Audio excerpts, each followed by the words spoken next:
کرم مانگتا ہوں، عطا مانگتا ہوں، الہی تجھ سے دعا مانگتا ہوں۔ اعوذ باللہ من الشیطان الرجیم، بسم اللہ الرحمن الرحیم۔ جس طرح کل حدیث مبارکہ کے ذریعے نصف شعبان المعظم کی فضیلت اور اس کا ذکر بیان کیا گیا تھا، اسی طریقے سے آج بھی ایک اور حدیث مبارکہ کے ذریعے نصف شعبان المعظم یعنی شب برأت کی فضیلت کو بیان کیا جائے گا۔ اور آج جو حدیث مبارکہ بیان کی جائے گی وہ سنن ابن ماجہ کی حدیث مبارکہ ہے۔ دوبارہ سنن ابن ماجہ سیاستہ کی کتب میں سے ایک معتبر کتاب ہے۔ حدیث نمبر بتاتی چلوں، حدیث نمبر ہے 1388۔ اگر کسی کو سرچ کرنا ہو تو وہ بآسانی گوگل پر سرچ کر سکتا ہے۔ یہ حدیث مبارکہ حضرت علی بن ابی طالب یعنی حضرت علی رضی اللہ عنہ سے مروی ہے۔ حدیث مبارکہ پڑھ رہی ہوں۔ عن علی بن ابی طالب قال قال رسول اللہ صلی اللہ علیہ وآلہ وسلم، حضرت علی بن ابی طالب سے مروی ہے کہ نبی علیہ الصلوۃ والسلام نے فرمایا، اذا كانت لیلۃ النصف من شعبان، جب نصف شعبان کی رات ہو، فقوموا لیلہا وصوموا یومہا، تو تم اس رات قیام کرو اور اس کے دن میں روزہ رکھو۔ فإن اللہ ینزل فیہا لغروب الشمس الی سماء الدنیا، کہ اللہ تبارک و تعالی غروب شمس سے آسمان دنیا کی طرف نزول فرماتا ہے۔ فیقول، اور وہ فرماتا ہے، الا من مستغفر لی فاغفر لہ، کوئی ہے مجھ سے بخشش طلب کرنے والا کہ میں اسے بخش دوں۔ الا مسترزق فارزقہ، کوئی ہے مجھ سے رزق طلب کرنے والا کہ میں اسے رزق دے دوں۔ الا مبتلا فاعافیہ، کوئی ہے مصیبت میں مبتلا شخص کہ میں اسے عافیت دے دوں۔ الا کذا، ہے کوئی ایسا، ہے کوئی ایسا، حتی یطلع الفجر، یہاں تک کہ فجر طلوع ہو جاتی ہے۔ سبحان اللہ۔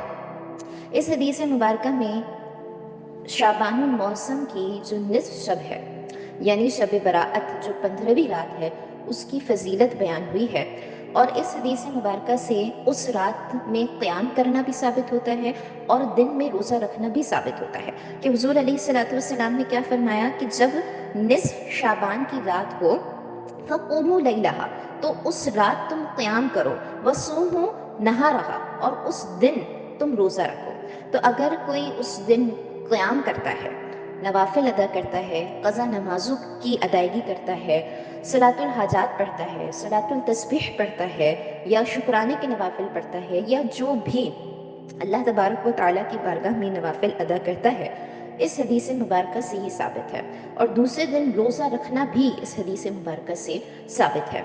اور نہایت ہی خوبصورت اس حدیث مبارکہ میں نصف شعبان المعظم کی فضیلت بتائی گئی ہے کہ اللہ تبارک و تعالیٰ جیسے ہی 15ویں شب لگتی ہے، اس کی مغرب سے ہی یعنی جیسے ہی سورج غروب ہوتا ہے اس وقت سے لے کر اگلی صبح کی طلوع فجر تک آسمان دنیا کی طرف نزول فرماتا ہے۔ اور یہ کیا نزول فرماتا ہے؟ یہ اللہ تبارک و تعالیٰ اپنی شان کے لائق نزول فرماتا ہے، اور اللہ تبارک و تعالیٰ فرماتا ہے کوئی رزق طلب کرنے والا، ہے کوئی مغفرت طلب کرنے والا، ہے کوئی عافیت طلب کرنے والا؟ تو اس کا مطلب یہ ہے کہ یہ پوری رات غروب شمس سے طلوع شمس تک پورا جو ٹائم پیریڈ ہے اس میں ہم رزق طلب کریں، اس میں ہم مغفرت طلب کریں، اس میں ہم عافیت طلب کریں۔ اور اسی دن جو ہے وہ مغرب کے بعد نوافل ہوتے ہیں، 6 رکعات پڑھتے ہیں، اور اس میں بھی الگ الگ ہوتے ہیں، لمبی عمر کے لیے، رزق کے لیے وغیرہ۔ تو جس بھی طریقے سے کنوینئنٹ ہو، جس بھی طریقے سے، کچھ بھی معین کرنے کی، مقید کرنے کی حاجت نہیں ہے کہ یہی کرنا ہے، یہ نہیں کرنا ہے، نہیں۔ نوافل پڑھنا اللہ تبارک و تعالیٰ کی طرف رجوع کرنا ہے۔ نوافل کی بہت زیادہ فضیلت حدیث مبارکہ میں آئی ہے۔ تسبیحات کرنی ہے، ذکر و اذکار کرنا ہے، استغفار کرنا ہے کہ اس دن ہمارے نامۂ اعمال جو ہیں وہ پرانے جو ہیں وہ بند ہو جاتے ہیں، نئے جو ہیں وہ کھل جاتے ہیں، اور اس رات لکھ دیا جاتا ہے کہ کس کی کتنی زندگی ہوگی. اس شعبان، نصف شعبان سے لے کر اگلے نصف شعبان تک ہم ہوں گے نہیں ہوں گے، ہماری زندگی ہوگی نہیں ہوگی، ہماری زندگی میں کیا کچھ پیش آئے گا، وہ سب کچھ جو ہے وہ ایک سمجھے نیا رجسٹر کھلتا ہے. تو اپنا پرانا رجسٹر ہمیں اس طرح بند کرنا ہے کہ تمام اپنے دلوں کے گلے شکوے بھی دور کر لینے ہیں. اللہ تبارک و تعالیٰ کے جو حقوق ہیں ان میں اگر ہم نے کوتاہی کی ہے تو اس کی بھی تلافی کر لینی ہے. حقوق العباد میں ہم نے جو کوتاہی کی ہے اس کی بھی تلافی کر لینی ہے. اور یہ رات ہو سکتا ہے کسی کے ذہن میں ہو کہ یہ ثابت نہیں ہے یا نہیں کرنا چاہیے وغیرہ، لیکن صرف یہ بات دیکھنی ہے ہمیں کہ اس رات میں کر کیا رہے ہیں.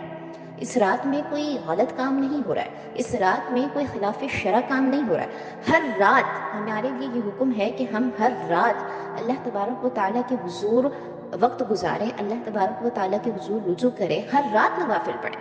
لیکن اگر کل 15ویں شب جو ہے وہ اگر کوئی عبادت کر رہا ہے، کوئی نوافل پڑھ رہا ہے تو اس میں کوئی مذائقہ نہیں ہے، وہ کوئی غلط کام نہیں کر رہا ہے. بہت سے ایسے آج کل راتوں میں لوگ سوتے نہیں ہیں تو بہت سے ایسے کام ہو رہے ہوتے ہیں جو نہیں ہونے چاہیے. لیکن اگر اس رات کوئی جاگ کر نوافل پڑھ رہا ہے تو اسے غلط تو نہیں قرار دیا جائے گا نا، اسے یہ تو نہیں کہا جائے گا کہ تم یہ غلط کر رہے ہو، یہ کہیں سے ثابت نہیں ہے. حدیث مبارکہ سے ثابت ہے اور سیاستہ کی معتبر کتب سے ثابت ہے. اور بس ہمیں یہ دیکھنا چاہیے کہ جو کام ہم کر رہے ہیں وہ شریعت کے مطابق ہے یا شریعت کے مخالف ہے. اور شریعت کیا ہے؟ اللہ اور اس کے رسول کا حکم ہے. اللہ اور اس کے رسول کے حکم کے مطابق ہے یا نہیں ہے؟ ہے تو کرنا ہے، نہیں ہے تو فوراً سے چھوڑ دینا ہے. تو اللہ تبارک و تعالیٰ سے دعا ہے کہ اللہ تبارک و تعالیٰ اس رات ہم سب کی جائز حاجات کو پورا فرمائے. وما علینا الا البلاغ المبین.